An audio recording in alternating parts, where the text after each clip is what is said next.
Untamed is going to be untamed. It's going to be a little crazy. I want to talk to my people. I want to talk to my brothers and sisters. We can have grace and humility in how we interact with other people. Oh, hot dog, look at you. And nobody talked about what's really happening. And let's have conversations about what truth is.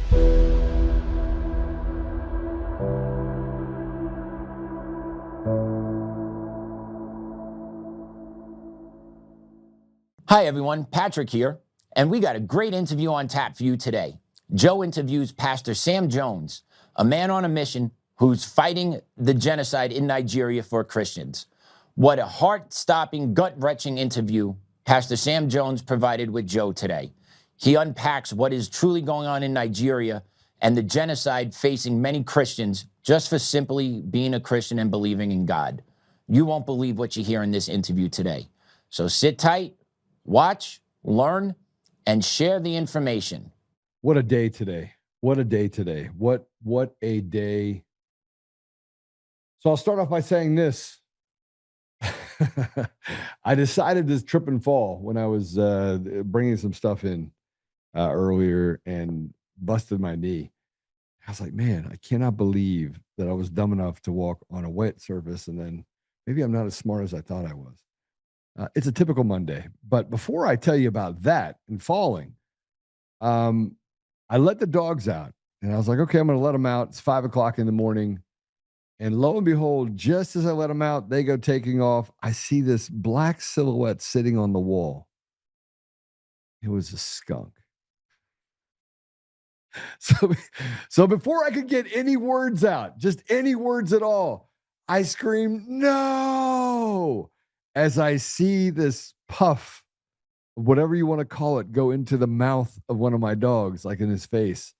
And my other dog comes running up because they're sisters, and she gets hit. And I'm thinking to myself, why it's too early for this. It's way too early for this. So I will tell you, it has been a lack of sleep day for me. And I just jumped right into it this morning, thinking I could just get my day started. And we have an amazing guest today. But besides having an amazing guest who's also a pastor, we're going to talk through some things with him. I'm going to have some questions of him about Israel specifically. I know it's not exactly what we're going to be talking about, but we're going to be talking about some of the Christians that are being killed over in Africa. But I have some other things. I want to talk about really quick, and I don't have a lot of time with him. I know he couldn't stay for the full amount, so we're recording a little bit of this beforehand. But Tina Peters. So she is currently out of solitary confinement. So we're going to talk about that a little bit. We're also going to talk about Lara Logan's interview with Gary Burnson and drops bombs on stolen elections. If you haven't seen that, you have to see it. It's pretty amazing. You know, I start looking at in totality, everything that we deal with related to the elections. And one of these little pricks said something that I thought was interesting. And that is, you know, I had this person that I used to work with that made calls to book for me, and called my assistant and said, her name's Mermaid, and said that Joe doesn't have any credibility. I don't have any credibility. Let me just explain to you all something very interesting. I'm the only one in all of this, other than people like Patrick Byrne, obviously, and Mike Flynn, who've actually accomplished something in their lives. In other words, I built everything that I have on my own. I built a couple tech companies, one of which I built from a cocktail napkin to where it is, or where it was in 2020. Everything that I've done, nobody ever handed me a dollar. Nobody said, we're going to give you something. And I have had to fight through the last 30 years. I don't know of a lot of people who have the ability to overcome the things that I've overcome. And when you tell me I don't have credibility, all I do is basically say, piss off. I mean, I worked in the Middle East and Africa. I was in places that I had no business being. And in large part, I found myself in that same position here in early January of 2021. But had I not come forward with the information about Eric Coomer, and had I not been on that call, and had I not, all these had I nots, we never would have looked under the hood of Dominion. I truly believe that, because that was kind of the genesis of, okay, let's look into these machines. Let's not, you know, first it was like, hey, they brought in all these ballots and they're cheating by ballots. And then we really started to examine the machines, which would explain why for the last 5 years I've gone through this lawsuit. But Lara Logan put a kind of an explanation point on it. And if you take what Lara has said, you take the information we have on Dominion, you take my Substack, which goes through kind of how the genesis of who was involved in this, dating all the way back to Smartmatic and Sequoia. His name is Eric Coomer.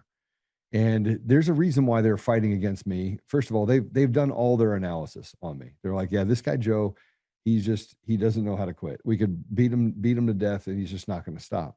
And the truth is, I'm not going to stop. It's very true. I don't fear a lot. I fear God,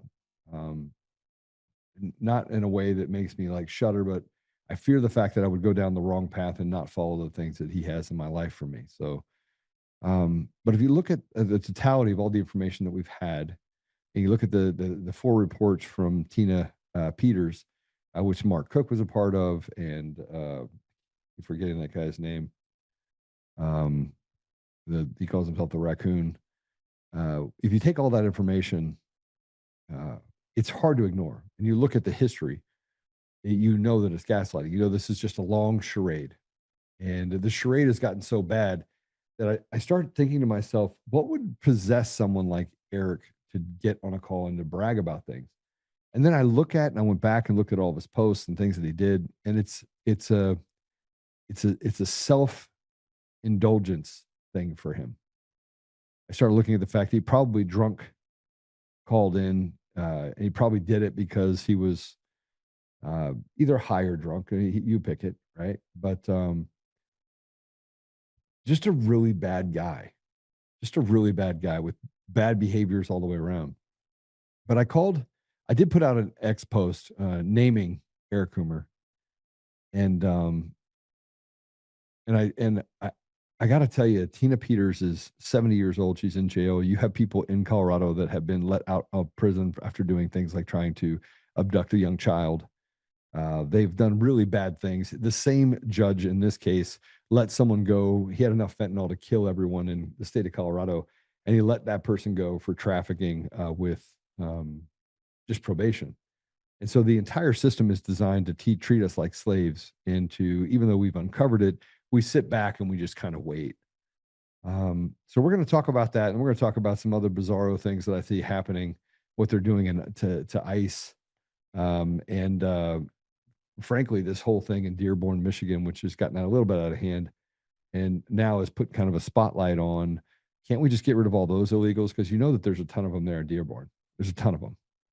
But we'll talk about that as well. So let's start with this. This is the update on Tina Peters. If you haven't seen it before, I'm going to give it to you right now. So Tina has been moved out of solitary. She's out. I think a lot of that has to do with just the calls that we've made. We're grateful for the facility for performing an investigation quickly and moving Tina back to a normal cell quickly. Here are the concerns for her safety, but at least she's not in isolation. Please continue to pray for Tina for a ruling from the judge. And if you can support her expenses, please go to tinapeters.us. God bless Tina Peters. So we'll start there. Then I want to just shortcut. This is a cut from Lara Logan's interview with former CIA operations officer Gary Bernson, who explains how elections are being stolen in America. And there's some other things I want to go through a little later, but I'm going to bring our guest in first. But I just want to go through these 3. Let's go ahead and play it. They know where they can find the dead people that they need to get certain votes. They plan this, as Gary said before. It's meticulous. It's meticulous. These guys are experts at this. It's not just a few guys in a back room. You're talking about hundreds of statisticians and engineers, and they work it, for a year. And mathematicians and hackers. Right. We had a map out of Colorado when we were talking to our engineers, the guys that designed it, stole the elections. And we looked at it and we said, look, it's Denver here and Colorado Springs, all the Democrats, they said, and they looked at us in pity, Yeah. Like, you guys aren't. They said, no. We just go to every one place where Trump went 70-30 and he's winning 68, or we shave in every other place. We don't go near a Democratic place because when they want to do recounts, they're going to go to the Democratic places. They don't realize we shaved in every other committee. We know every other county. We know how to do this. And then in each of those things where they shave with a different technique in each one of those. So if you found something in one county, there's no continuity around the state that way. So this is why the Republicans are so much at fault, because they have the power and the ability to show in their areas. They can allow access to the machines. They can allow access to the source code. They can allow the... But they thought we just won by 35%. Okay, we didn't win by 38. Yeah. We won by 35, so no one's going to call to... They should have, right? Because everyone says, well, we expected the Republicans to win by a majority. Oh, it was a little less than we thought it was going to be, but they still won, so, no harm, no foul. But the evidence of the fraud is right there, and they could show it. They never looked at it. So he's partially right about what they're saying. But again, it's like, look over here, not over there. I'm gonna skip through some of the other stuff that we'll talk about after our guest leaves. But I want to tell you a little bit about our guest. His name is Sam Jones. He's a pastor. He's a voice for the preborn. We're not going to call it the unborn. It is the preborn. And he's also the author of a book called 5 Steps to Kill a Nation.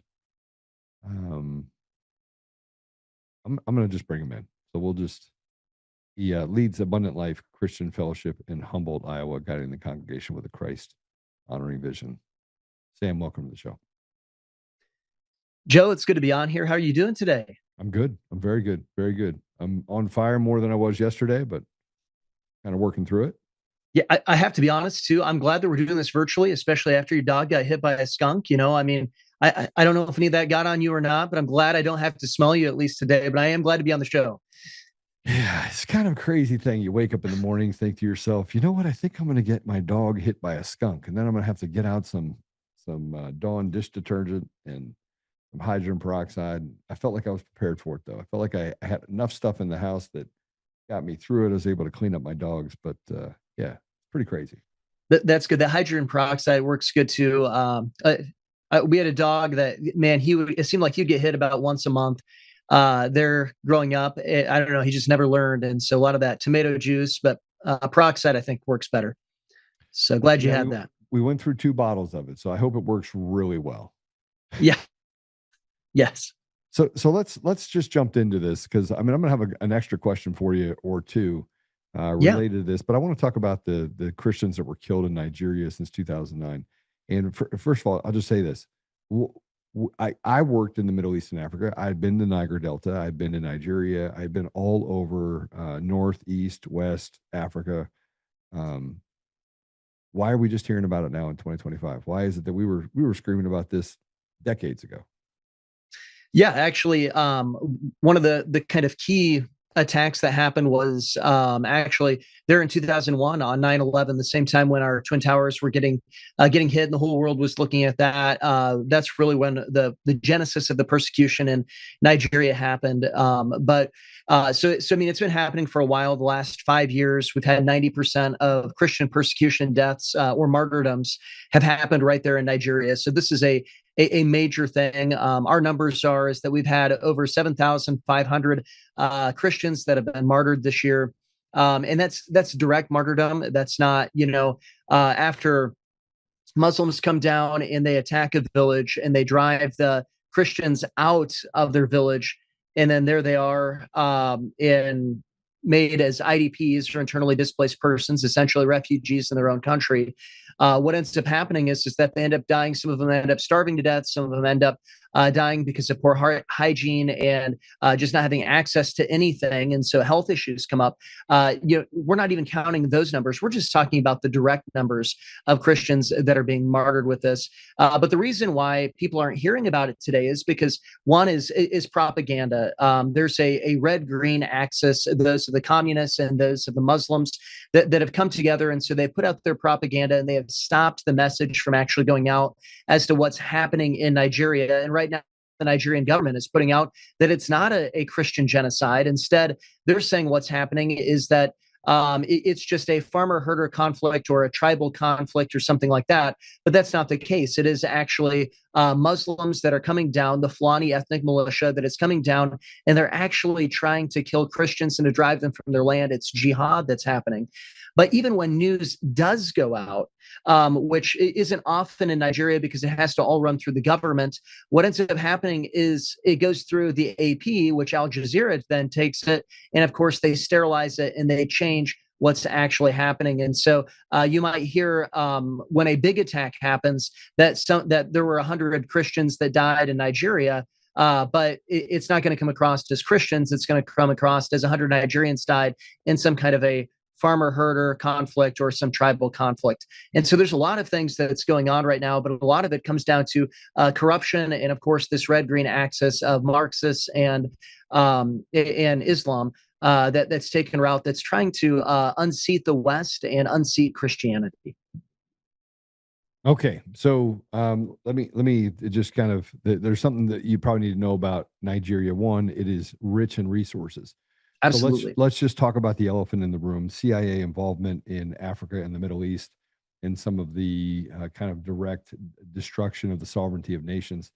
We know that they did it in other nations like Sudan, Libya, and now they're in Nigeria. So the amount of resources that are in Nigeria are pretty significant. You have the shell oil wars that they did back in the 80s and 70s that left the Niger Delta looking basically like a natural disaster. I mean, you couldn't actually go to Niger Delta and buy any fruit or vegetables, or it's a wasteland, right?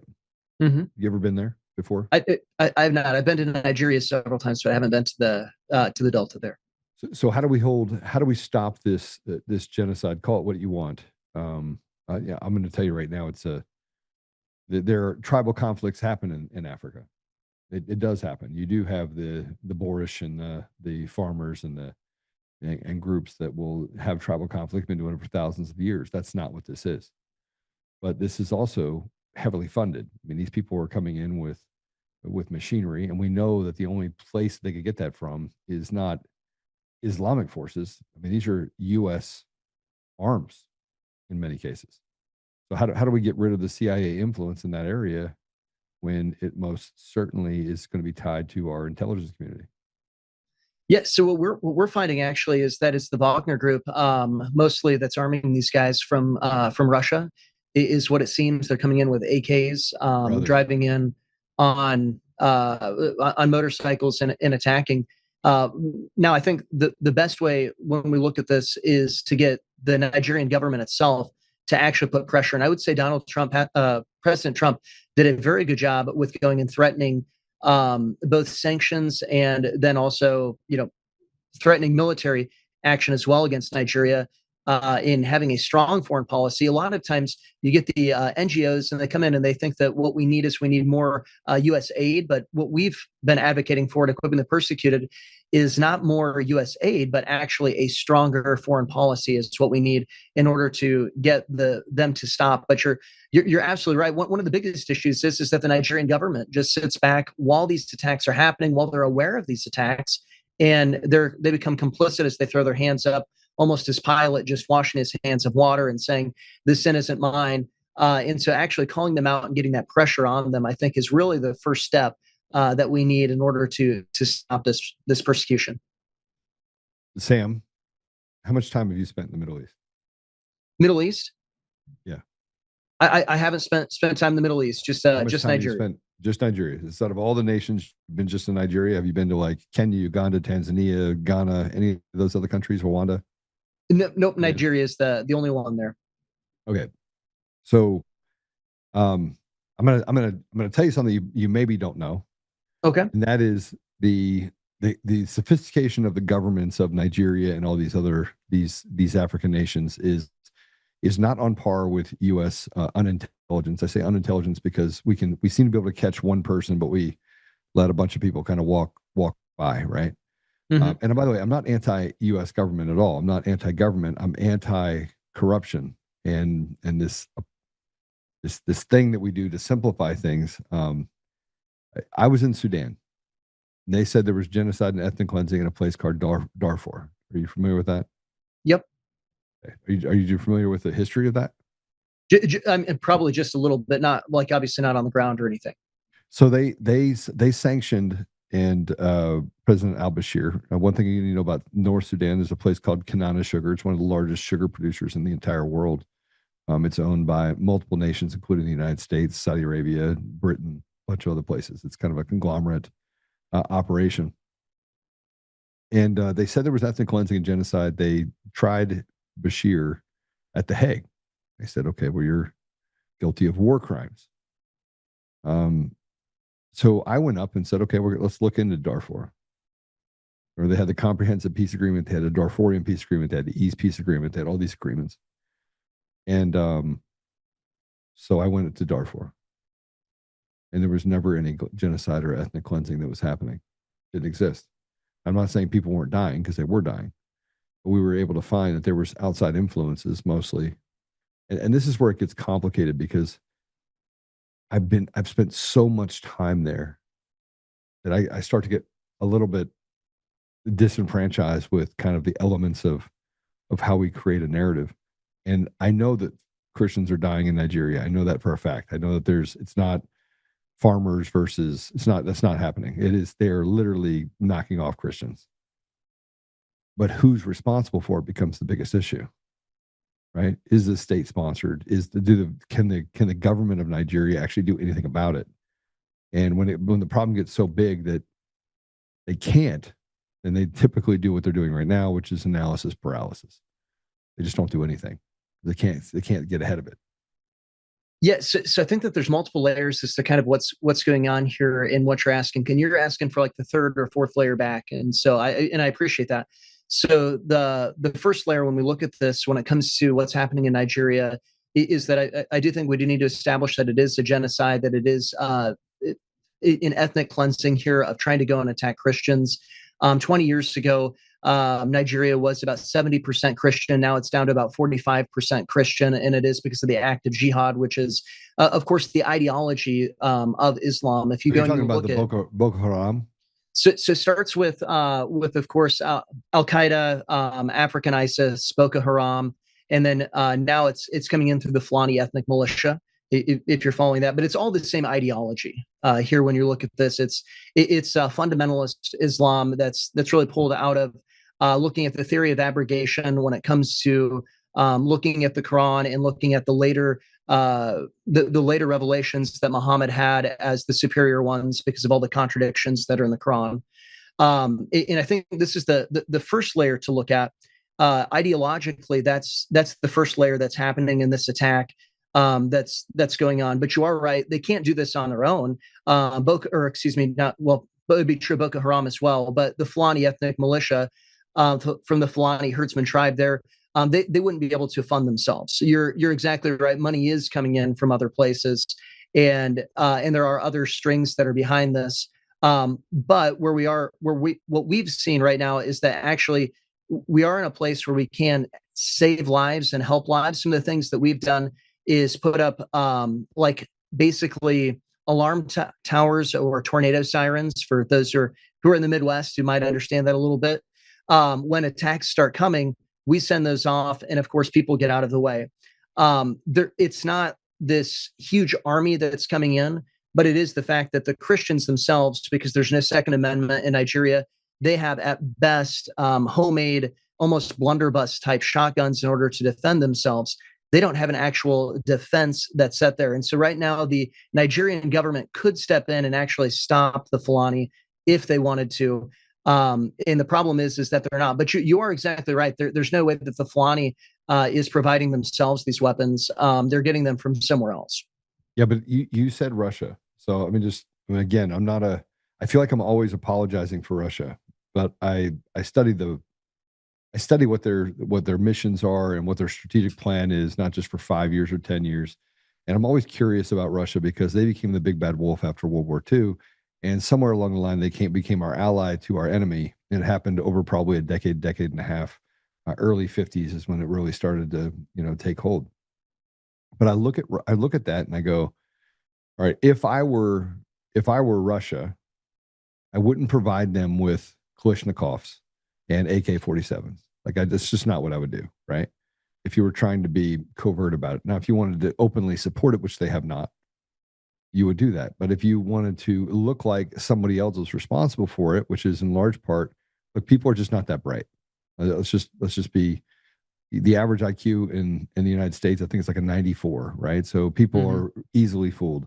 And so I can say Russia, and ignore what happened. Let's call it in Ukraine, where millions of people have died based on a proxy war that you can call it whatever you want, but it's a proxy war. I mean, those people were fighting against Russia, and frankly, they just wanted life, liberty, pursuit of happiness as well, and they can get it, right? So they got war instead. But I wouldn't, I think that we have to start being academically and institutionally honest about our part in what happens in Nigeria, and that the United States, typically we can say that they can stop killing each other and that the government can step in, but they lack the same basic intelligence that people in the United States lack. They just do. So, why is it that we can't arm the citizens of, and I mean, you're pastors, you may not agree with this, right? But if you go back to Joshua or the Old Testament, New Testament, God did deliver people through violence, right? Absolutely. Yep.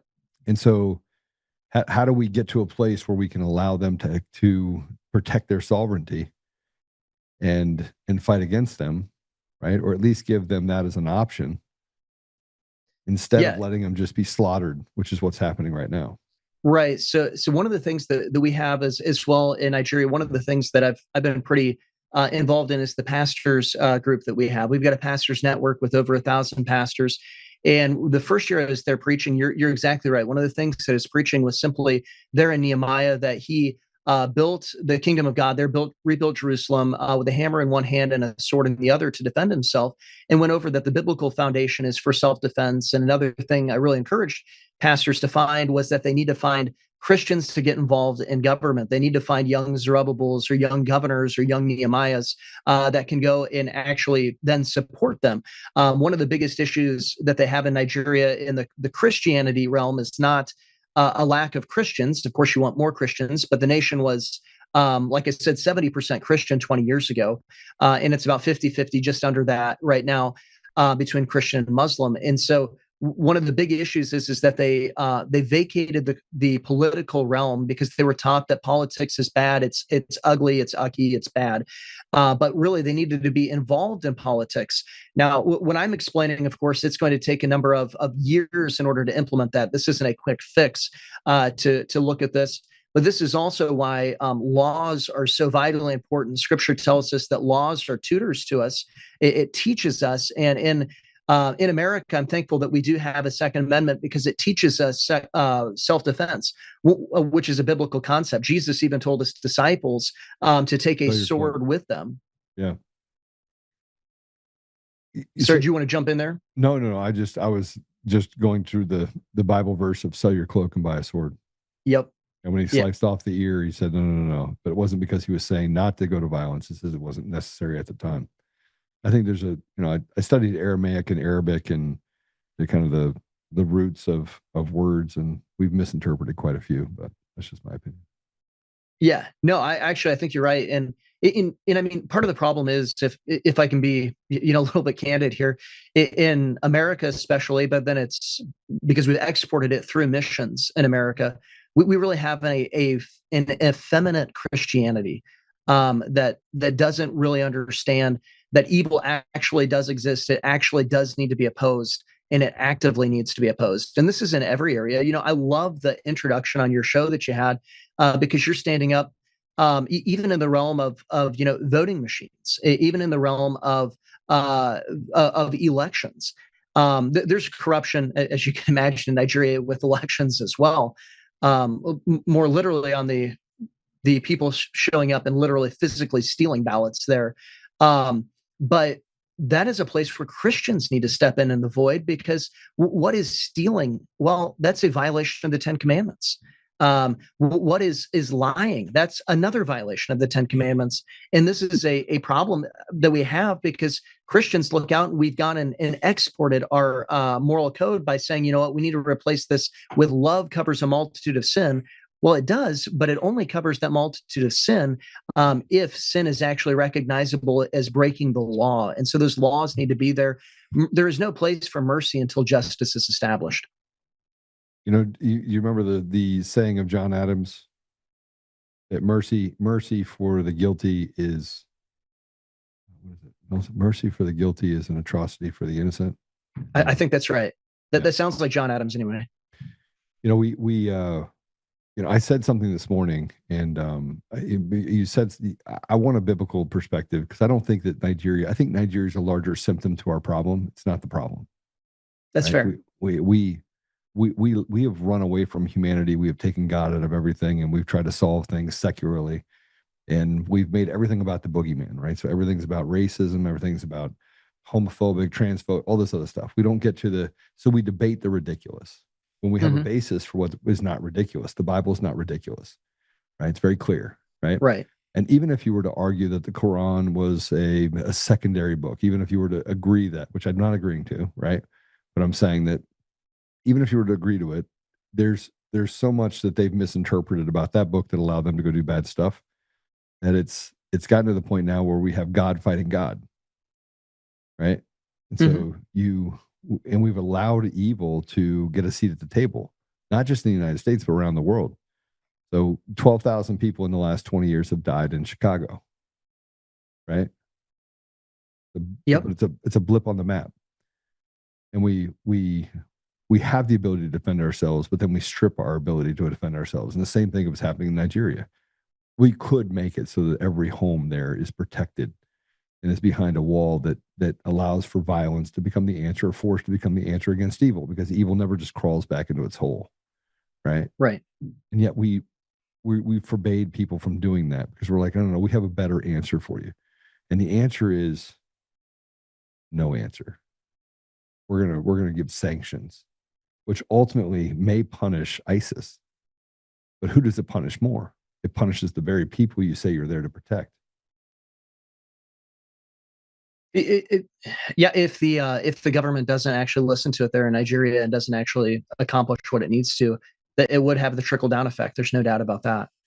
Um, and I think that you bring up something really interesting because you're pointing out that a secular point of view, the secular worldview, it's insufficient in order to fix any of these problems. And the reason it's insufficient to fix these problems is because nature abhors a vacuum. Every law comes from a moral arbiter. And so when we look at this concept, someone has to be right. And so when we're making these moral decisions, which is what a law is, we're making this a moral judgment, and we're saying something is right and wrong while saying that right and wrong doesn't exist, and trying to straddle the fence. And that does lead us to that paralysis that you were describing in the face of evil. And paralysis in the face of evil is complicity with it, and that's where we have a problem. I would say mostly in America is we have de facto cowardice is our trait, and we need courage, and that requires standing up for what's right, but it understands recognizing that there is actually right and there is actually wrong. Yeah, but it also takes force, right? By Yes. the way, how much time do I have from you? How much time? How much more time do I have from you? I probably got about I can do another 10 minutes. Okay, I want to put this up there because I've been accused of being the tip of the spear when it comes to wanting to fight. Now, I didn't start out that way. They went Mhm. after my family first. They came to my home to do harm. They came there with guns, and they attacked my wife and my children. So, hence, I would really like to just get back to technology and not have to do this show. But I do this show because I think it's necessary, because I think that people lack basic intelligence, and in most part, most people just repeat the same thing over and over again, depending on what show you jump on. So I ask some harder questions, right? Mhm. But I put something up there that I thought was interesting, and I basically said that I reject the idea that violence is not the answer, and I say that, Sam, with a heavy heart. There's Mhm. no part of me that wants to be violent. There's no part of me that wants to go to violence, but silence is violence, and we've seen people do harm to our brothers and sisters. We've seen the system take away what isn't theirs to take on the education side, or the medical side, or even on the leadership side, and even stolen elections is a greater symptom of the fact that we don't have any courage, and we're not holding people accountable. So how do we solve this problem in Nigeria, which is a larger problem that we face in multiple nations, when it should be rip the band-aid off, go in there, destroy it? But then we look at Mexico, and you have cartels and the government, and the cartel is the government. And now we look at the US, and the cartels and the government, and the cartels are the government. go to Nigeria and the government, this cartels. See what's happening here? Mm-hmm. How do you do it? How do you do it without, how do we do it from a biblical standpoint? How do we save these people? But we stop acting like we have to just wait. Yeah, no, I think that's a great question. And one of the things to first of all hit on is that foundation that sometimes violence is the answer, and it is the answer sometimes even biblically. I believe Jesus comes back, and I believe he comes back with a sword. Unapologetically believing that that is violence when we look at this. And so violence isn't exclusive outside of the biblical worldview, and I think that's important. But it is a more defensive posture of a violence. Now, that defensive posture, I don't say that trying to curb anything. I say this in that concept of looking out and saying that there must be an offense first. We're not going out and pre-committing violence or something like that. It's a responsive nature to evil. In one of the things that I think is important is we have to find the clarity and to see who is the enemy. Now, we have no shortage of enemies today. When it comes to the United States, when it comes to goodness, when it comes to when I say the West, I mean that idea of Western civilization that we're built upon on the Christian foundations, and looking at that. We have no shortage of enemies today. And one of the reasons why I think that Nigeria should have a value system here, why we should care about this, is because you can see the jihad that's moving down, and it's been moving down for decades, if not getting up to centuries here at this point, from northern Africa, that it's coming down. That's the systemic movement of Islam. And Nigeria is the most populated country. It's probably one of the most resource-rich nations in Africa. And if you take out Nigeria, you're going to get the rest of Africa. And then that becomes an entire continent that is taken over by Islam. And so that becomes, I believe, a priority for us to stop that, because this creates an entire continent that becomes an enemy, not just someone who's neutral to us or a weak ally that can't help us, but actually someone that is actively against us and wanting to destroy us. Where your comparison with Mexico, certainly the cartels are a problem. Certainly the cartels are hurting America and are in some ways literally killing Americans in that way. But I don't necessarily know if that's the cartel's goal, is to take over America. They're doing this because they're evil and they're selfish, but not because they necessarily have an ideology that's trying to destroy America and trying to destroy all goodness. They just are acting outside of the sin of their heart in looking at that. And so I would put that not as a non-problem, but as a secondary problem when it comes to what's happening there in Nigeria. And so that's kind of how I would look at that and cut those, if that kind of makes sense with what I'm saying. Yeah, absolutely. I find myself really looking at this from a unemotional. Like, I don't care about the feelings right now. I think God gives us common sense, and he says, he sends us into battle. And when I would talk about just the stuff like Job or Daniel or David. I mean, go down the line. There's so many of them, even Moses and Abraham, and stoning of the guy that basically, or that was working on the Sabbath. And that there was just certain things that if you go through the Bible, it's a very violent book, right? But it talks about consequences. I look at this from the standpoint of consequences. If you have an AK-47 and you're out there to do harm, I'm going to banana boat you just like they did to the Venezuelans that are running drugs off the shores, right? Yeah. Now, a part of me looks at that and goes, "Oh man, I don't want to be indiscriminate." Then I use the jelly bean rule, right? Like, oh, I killed 2 innocent people when I knocked out these 4 ISIS members. Right. And I'm like, well, those jelly beans were hanging out with bad jelly beans. So I got to throw out the bad jelly beans, and I might get a couple good ones. I mean, is that philosophy hold? And this is my struggle, is that I don't want to do harm to innocents, just like I don't want to become the very thing that I'm fighting against. Right. So how do you measure that without understanding that you're going to take out some good with the bad? Yeah, absolutely. And I think that the big way to parse that is one, we have to put it within the jurisdiction of where it needs to be. And so when we look at the concept of asking, is a war a just war? Of course, there are going to be potential of righteous people or innocent people that end up dying inside of a just war that are on the wrong side of things, whether it was by their choice or whether it was just that's where they were. That will happen at times, but we wouldn't want to go and to take that upon ourselves and have that be vigilante justice. And we would want to make sure that the war is actually just, because as I'm sure you have seen a lot of the wars that we go out and perform, they're not just. We're on the wrong side of the issue at times, or maybe we're not even on the wrong side of the issue in a sense that the person we're going against isn't evil, but in a sense of maybe we end up going and establishing a greater evil because we are a greater evil than what they were doing at that time. So that's something we also have to guard against as a country. Which leads me back to the fact that we have huge amounts of corruption and people that are in power that call themselves believers in God, one way or another, and then it makes me want to say, okay, so if that's the case, and the world is in a much worse place than it was 20 years ago, it's just the degradation is absolutely clear, and we can see all these bad things, but the good people lack courage. Pastor, they lack courage, basic courage, because they want to watch TV. They want to eat their TV dinner.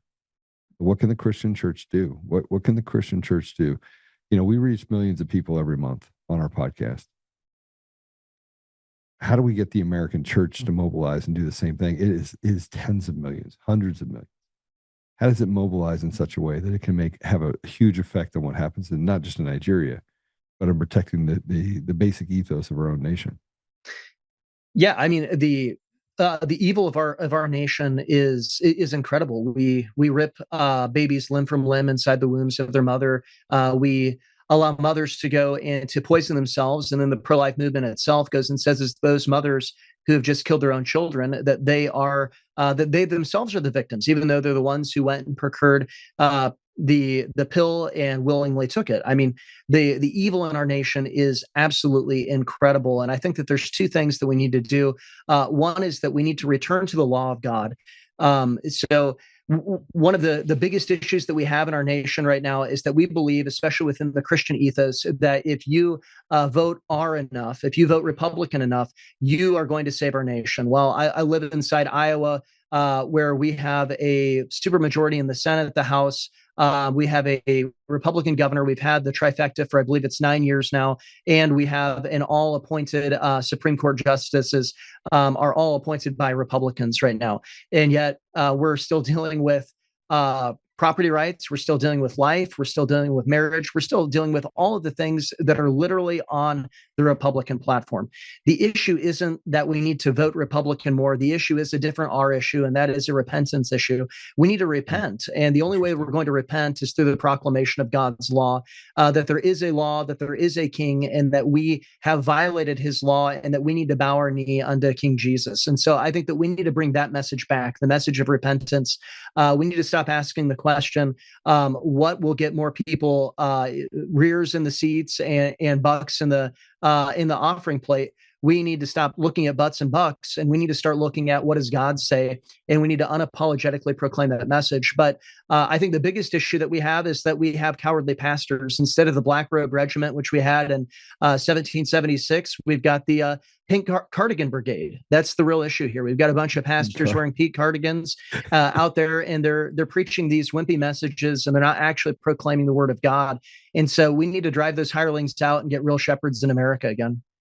Well, you know, that came from the institutions that, you know, they had the great run through institutions in our country, the Marxist run, and that did not preclude, or did not exclude, I should say, the church.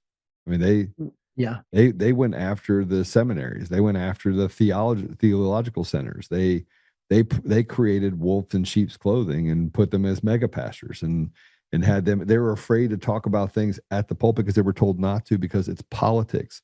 It has nothing to do with politics. It's ethics. It's morals, right? And the second that the ethics and morals became apologetics for politics is the day that we lost our ability to stand up from right for wrong. Like we lost our it turned gray, right? Mm-hmm. And God says anything that is black should also be white, and anything in between that's gray is not real. It's not based on any sort of principles. It's based on feelings or your own belief that becomes very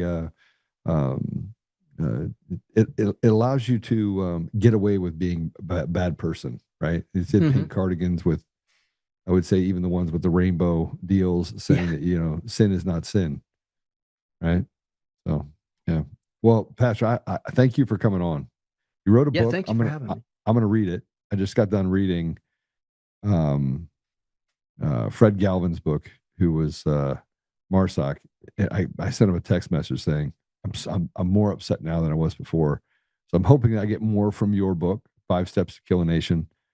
Where can people find it, and where can people follow you?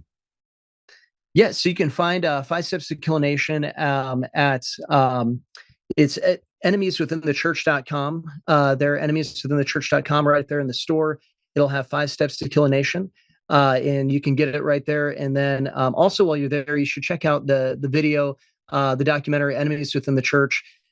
Just what you're talking about, how Marxists have infiltrated the church. That's what it really exposes there, and how they did that in the institutions there in the church. Pastor Kerry Gordon does a great job with that. And so I just encourage everyone to check that out. That's at enemieswithinthechurch.com. All right. Pastor Sam, thank you. I appreciate you coming on today. And I'll definitely follow you as well. I'll do that right now. But yeah. So I asked different questions because I've been there. So I know I'm a little bit more cynical, but it's not a cynicism that's based on a lack of knowledge or a lack of experience. I have the experience. And I always want to see, kind of press the limits a little bit on what it is that we're really facing, so we can see the true enemy, right? Absolutely. Those are great questions that you asked. And anybody's listening to the show, I do want to point this out because I've done several interviews on Nigeria here. The questions that you're asking are the ones that actually are getting the most layers off from anyone I've seen, including people who are from Nigeria. I've been interviewed by people who are from Nigeria, and they don't see it nearly as deeply as what you're pointing out. And this is important because people do need to start thinking. That's what we have lost the ability to think in America today.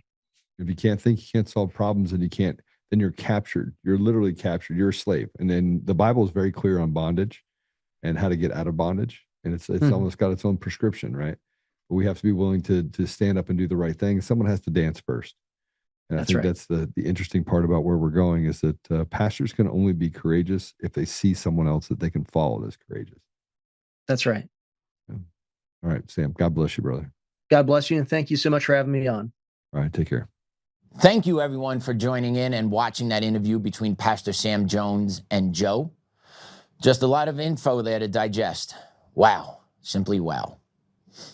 All right, everyone. Thanks for tuning in. Have a great weekend. Remember, keep enjoying your families, and we will see you here again on Monday, right here at Untamed Nation. See you later.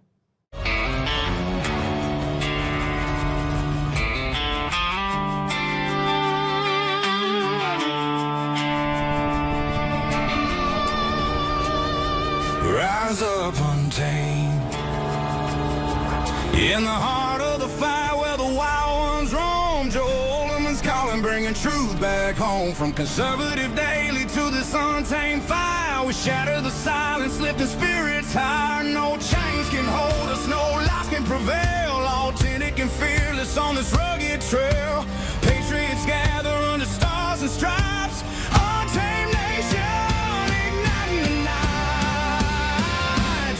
Untamed nation, let the truth roll out in this land of the free. Standing proud from sea to shining sea, we won't back down. Catch the fire, wear the crown. Untamed nation, it's our battle song, motivating hearts where the brave belong. Yeah, untamed and wild, forever strong. Play it again all night long.